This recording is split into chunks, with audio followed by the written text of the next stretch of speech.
5 seconds to go.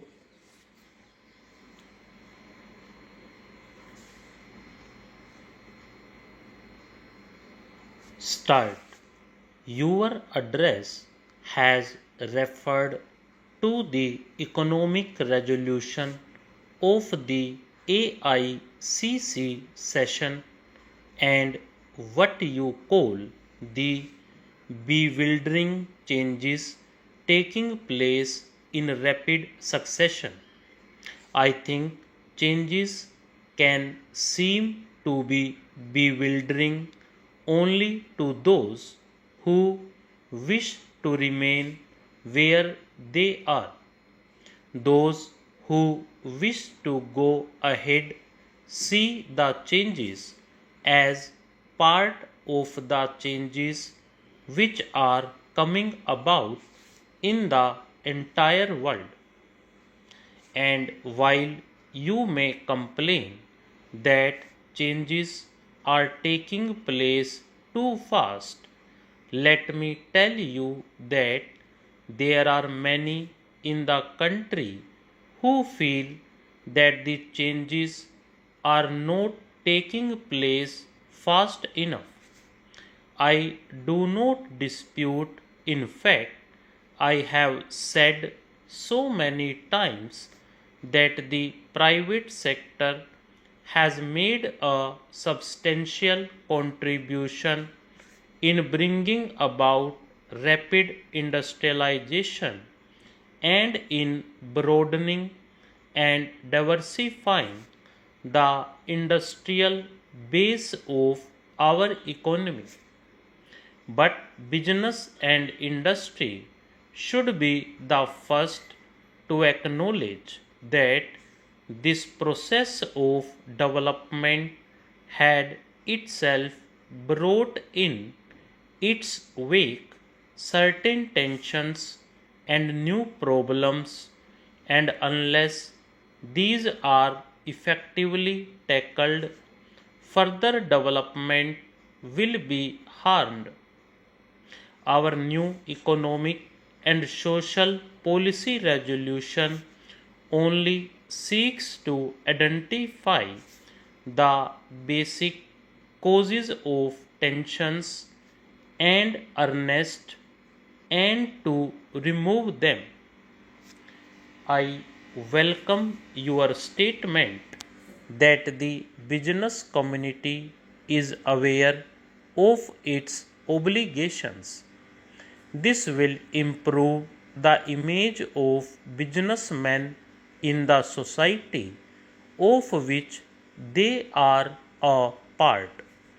It is possible to draw a minimum program of action and to implement it vigorously. Perhaps I could indicate a few possible directions in which business and industry could act in concert and could demonstrate their awareness of their social obligations.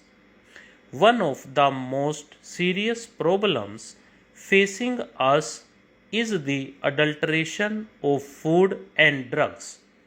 It is a widespread evil which cannot be put down by government action alone. Enlightened sections of the business community could mount a campaign against this evil, which not only deprives the consumer of the value of his money, but in many cases poses a positive health hazard. Nothing damages the public image of the business community in India so much as this unethical practice. Another social evil is rather a complex of social evils. It is what is termed as luxurious consumption. This is undesirable by itself because it dissipates the savings of the community into unproductive channels. It is both the cause and the effect of other antisocial practices such as tax evasion and tax avoidance. In Mumbai, you have certain specific problems. I refer to one problem which is mentioned to me by every single foreign tourist who come to Mumbai. This is the entrance to the city. Now, this is something which I have mentioned to the Chief Minister on every drive into the city and at practically every public forum where I have spoken. And I think this is a matter which the citizens of Mumbai should take up on a large scale, whether it is the women's organizations, whether it is the business community or anybody else. I think that if everybody acts together, it can be tackled.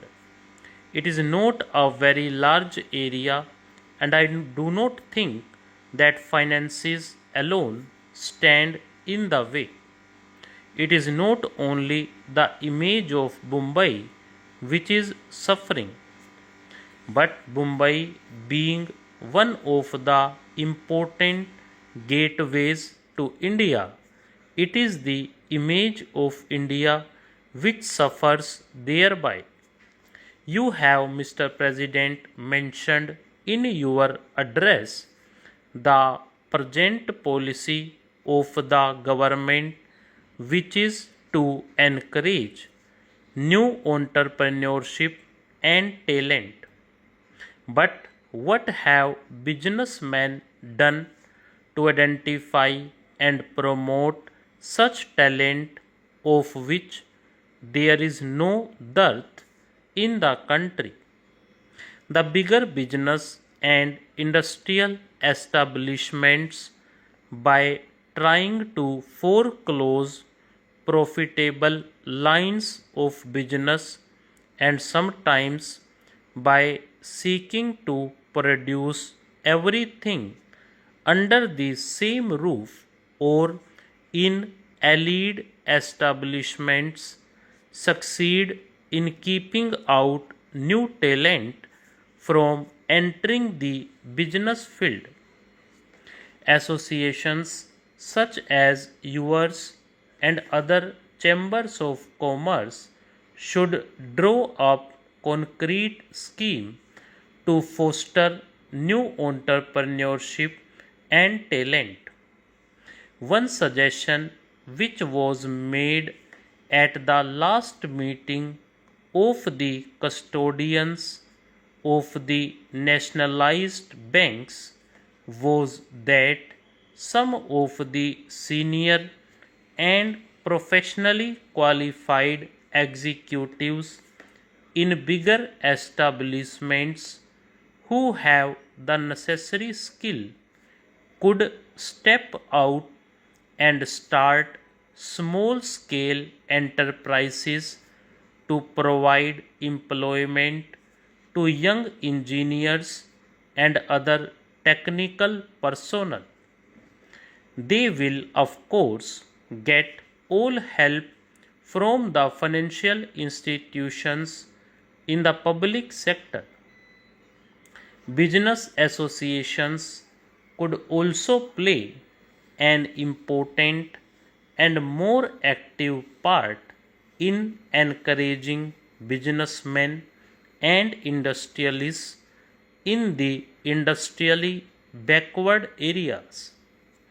As regards the organizational setup of the new nationalized banks, I think there is hardly any need for me to reiterate the assurance which I have already given, that is, that we do not propose to set up a top heavy organization, and we do envisage maximum possible freedom and flexibility of operation of individual banks consistent only with certain broad social objectives, and that the functioning will be completely insulated from extraneous political influences.